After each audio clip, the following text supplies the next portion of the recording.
Is there anybody else out there like me? Planners, strategic thinkers, implementers? How frustrating is it when someone changes their mind after you've already started working? Oh, it's very frustrating. But here's what I've learned. It's only frustrating because I violated the order of creation. I skipped steps. I started trying to bring into the material world something that hadn't yet been fully developed in the immaterial world. And my guess is that this is the source of much of your frustration as well. There is a reason why film used to have to be developed in a dark room. The image needed to fully form in the secret place.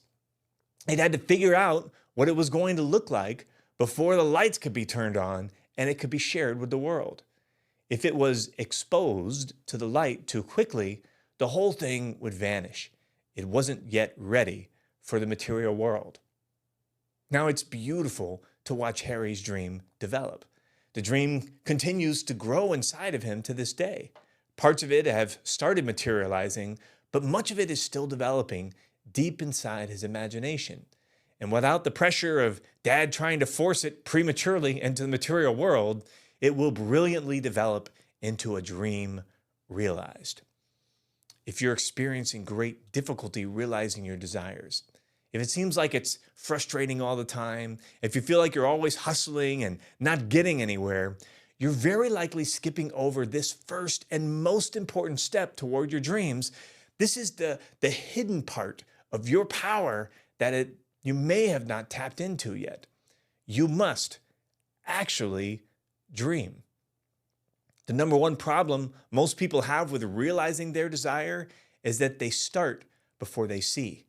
They start moving before they've taken a moment to fully realize what it is that they truly want. The first step must always be to see it in your mind. With as much clarity as you can muster, you must imagine what it is that you desire. Once you do this, once you vividly picture what it is that you want, you're going to be able to recognize the opportunities already staring you in the face that will move you toward your desire. But the first step is to see. When you do this, you're cooperating with the order of creation, the process by which anything and everything is created, the pathway to your dreams. So, how do we see in the unseen world? It sounds super spiritual, right? Seeing in the unseen world, mystical, perhaps unattainable. Early in my spiritual journey, I was super intense. 17 years old, and I wanted desperately to hear from God about my future. I was worried that I would somehow miss the mark, that I wouldn't become the person that I was supposed to be, and that I might not do all the things that I was called to do. I doubted my own ability to hear from God, so I sought out prayer from others. I asked them to pray that my eyes would be open to see and that my ears would be open to hear. I shed desperate tears. I worried. It all felt so distant to me. Have you ever wondered if you're on the right path? Maybe it doesn't come out as desperate as it did for me. Maybe it's just a nagging question. What do I really want? What am I here for? Who am I? Does it feel heavy? Unreachable? In the height of my frustration, I broke down after church one Sunday afternoon. I pounded the wall in frustration as the tears streamed down.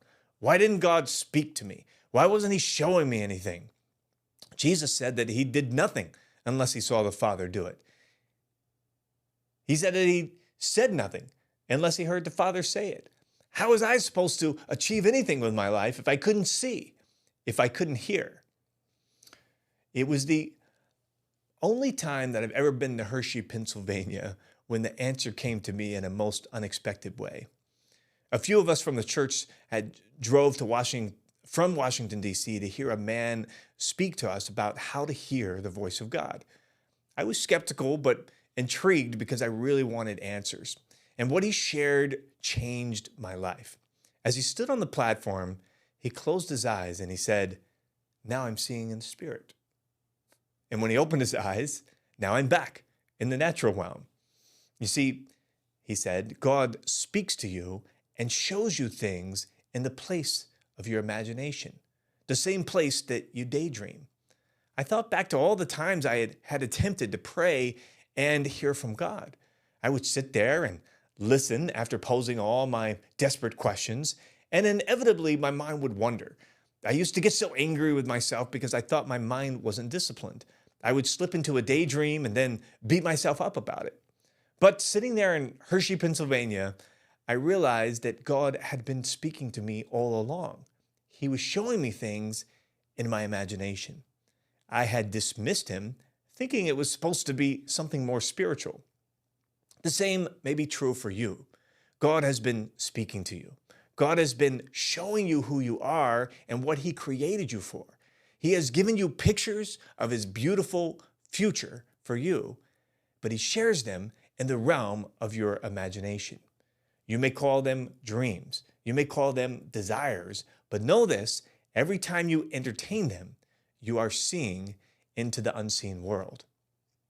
Here's a success challenge for this week. I want you to try a little experiment with this. Get ready to set a timer for a couple of minutes, 2-3 minutes. Now, if you're bold enough, pray this quick prayer with me. God, I'd love to see what you want to show me. Here's my imagination. Let me see what you want me to see. Now start the timer and close your eyes. It's really that simple.